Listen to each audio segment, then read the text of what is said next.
আসসালামু আলাইকুম এভরিওয়ান, আশা করি আপনারা সবাই ভালো আছেন। আমরা দেশ ও শহরের ভৌগোলিক উপনামসমূহ শিখছি। এখানে 4 আছে পার্ট। এখানে প্রথমে রয়েছে গোলাপীর শহর, 32 নম্বরে রয়েছে কি গোলাপীর শহর, এটা হলো রাজস্থান। এটা কোথায়?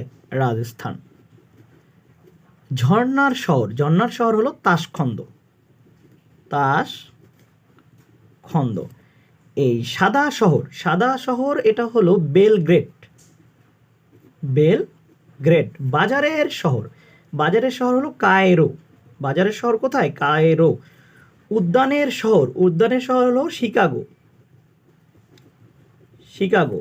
সম্মেলনের শহর হলো জেনেভা। জেনেভা। রৌপের শহর হলো আলজিয়ার্স। আলজিয়ার্স। গ্রানাইডের